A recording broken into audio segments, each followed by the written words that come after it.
El día de hoy nos encontramos en una sección más de Ilumina Opina y esta vez nos encontramos con el senador de la República por parte del PAN, el senador Romero Hicks. Un gusto, senador, muchas gracias por esta entrevista, por permitirnos este espacio. Y bueno, usted anteriormente ya había sido director del CONACYT, gobernador por el estado de Guanajuato y el día de hoy pues es senador y pues muchas gracias. El día de hoy queremos hablar sobre el tema de representatividad.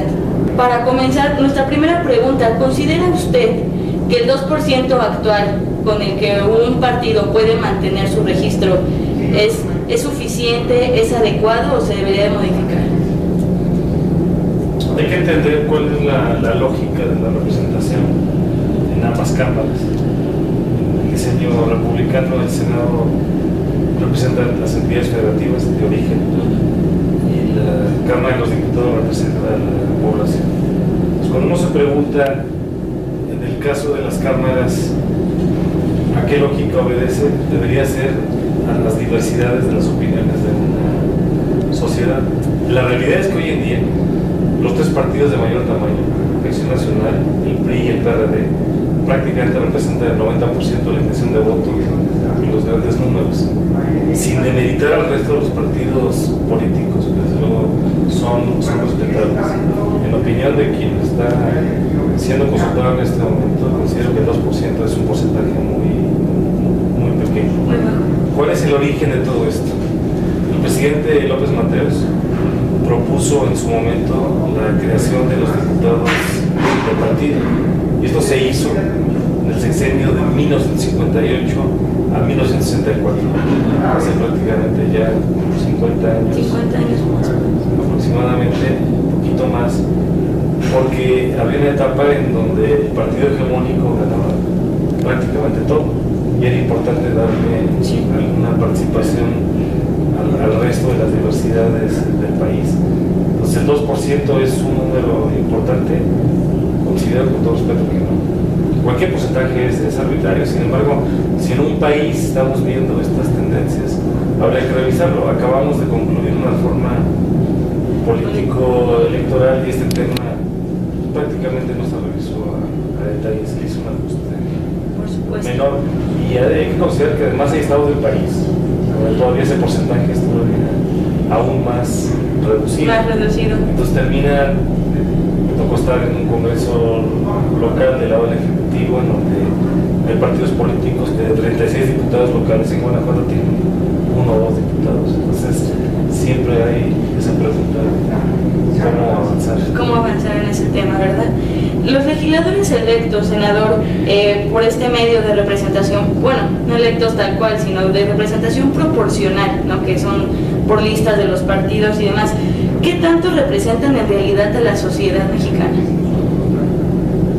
No lo sabemos con certeza, porque una de las grandes preocupaciones no resueltas es que el Congreso tiene poca relación con la ciudadanía. Una vez que se integra en el Congreso, apenas ahora vamos a abrir la figura de la elección. El día de ayer ya la Comisión Permanente del Congreso de la Unión declaró que la mayoría de las legislaturas locales del constituyente permanente han ratificado la reforma político-electoral, y suponemos que en los próximos días, antes de que cierre el mes de enero del año 2014, el presidente Peña hará la promulgación correspondiente. Entonces ya se va a permitir el tema de la reelección tanto para ayuntamientos, Congreso local y Congreso de la Unión. Para ser representante hay que informar y consultar, y el mecanismo actual no propicia esa forma de estímulo, porque una vez que la persona llega, como no puede repetir, no tiene mayor sentido que esté buscando una posible repetición. Entonces esto, afortunadamente, con la posible reelección se va a poder empezar a corregir. Por el caso de los diputados del partido, se ha dado inclusive el caso en donde una persona abandona el partido político, sigue siendo legislador, y entonces ya ni siquiera representa a un partido político. Mi recomendación respetuosa es que se tienda a disminuir a su mínima expresión el carácter de representación proporcional, porque además obedece una lógica interna del partido y no una lógica de ciudadanía.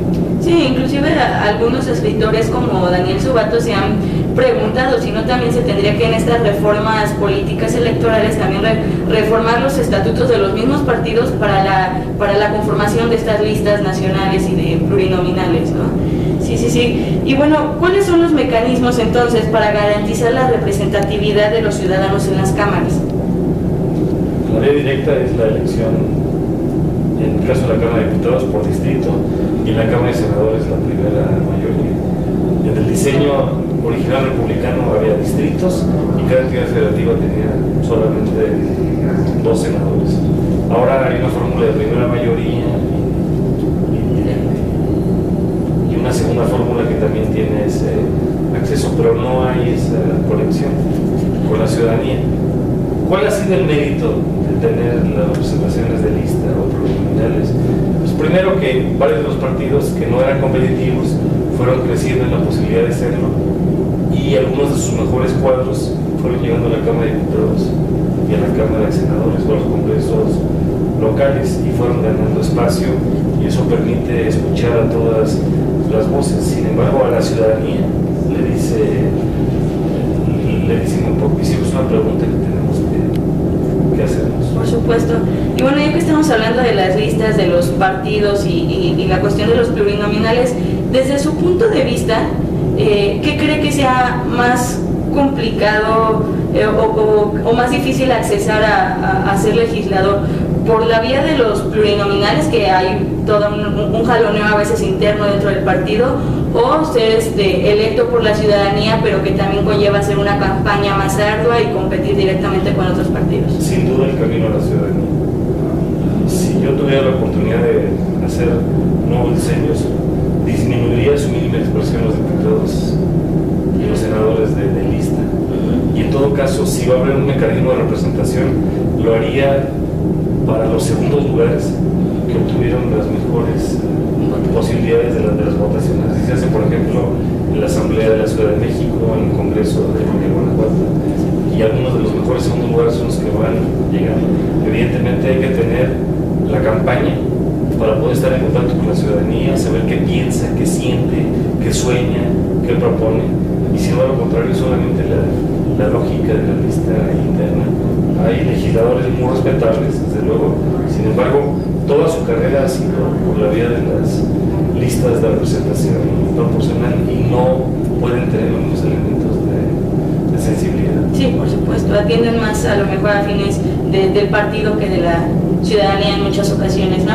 Y bueno, ¿qué nos podría decir al respecto sobre las voces ciudadanas que piden el recorte del gasto legislativo a partir también de un recorte o la disminución, e inclusive algunos más radicales, la completa extinción de los escaños plurinominales? Estoy de acuerdo. Se tiene que reducir a su mínima expresión, porque a la hora que nos preguntamos, ¿son necesarios? Hoy ya no son tan necesarios como lo fueron en el pasado. Y si el criterio es en función de la ciudadanía y no en función de los partidos, es lo que le beneficia a la propia ciudadanía. Por ejemplo, después de que se haga la promulgación de la reforma constitucional en materia político-electoral, seguramente uno de los temas que va a presentarse es si un diputado de lista o un senador de lista puede aspirar a la reelección. Varios de nosotros creemos que si uno de ellos se quiere presentar a la reelección consecutiva, que lo pueda hacer, porque vaya, que escuche, que haga todo el trabajo con la suela desgastada, con polvo, sudor, lágrimas, para escuchar que lo está aconteciendo, y eso es lo que tiene sentido en el Congreso. De lo contrario, va a ser la lógica interna de los partidos y no la lógica de la ciudadanía. Y en esta democracia, el actor estelar debe ser el ciudadano, no los partidos, no el gobierno y los candidatos. Y que paga manda es el ciudadano. Excelente, estoy totalmente de acuerdo con usted, senador. Por último, ¿algún mensaje que nos quisiera dar en general sobre este tema o sobre la labor legislativa?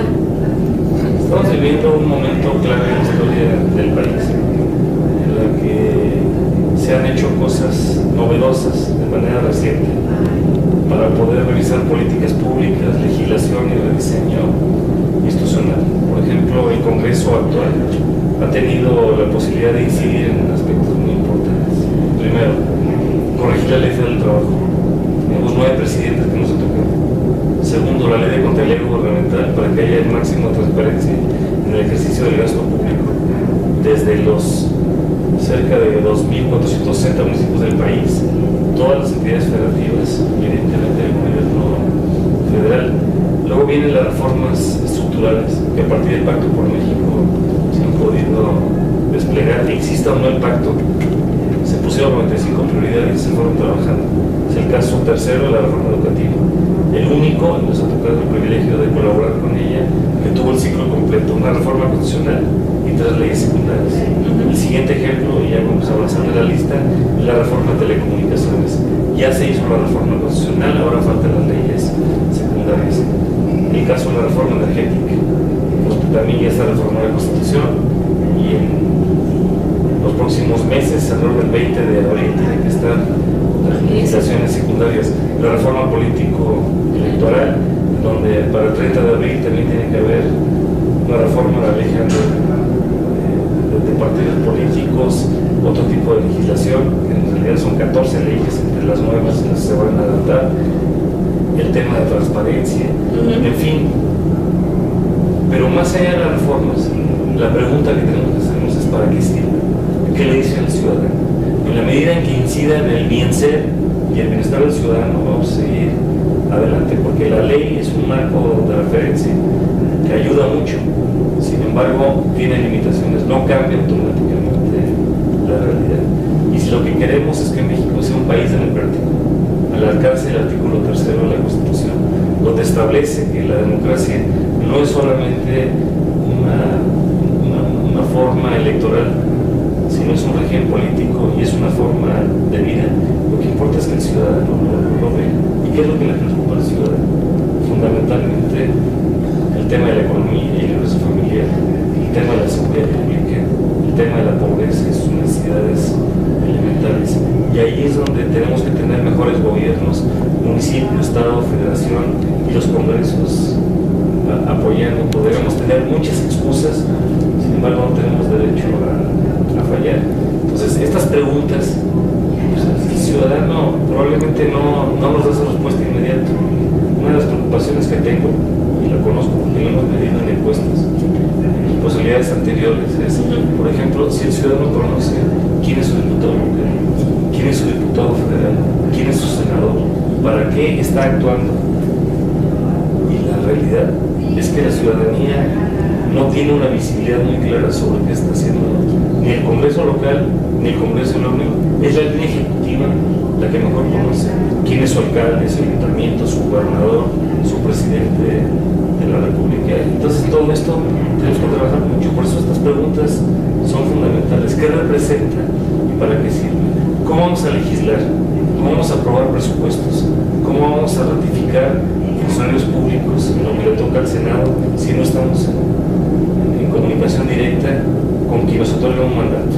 Y ese personaje es la ciudadana. Por supuesto, totalmente de acuerdo, el poder lo tiene el ciudadano para muy interesante, senador, siempre usted muy puntual, muy atinado en sus comentarios. Muchas gracias por esta oportunidad de entrevista. Los dejamos aquí en Ilumina Opina y estén al pendiente de nuestras demás entrevistas en este mismo canal. Muchas gracias, hasta luego. Buen día. Muchas gracias.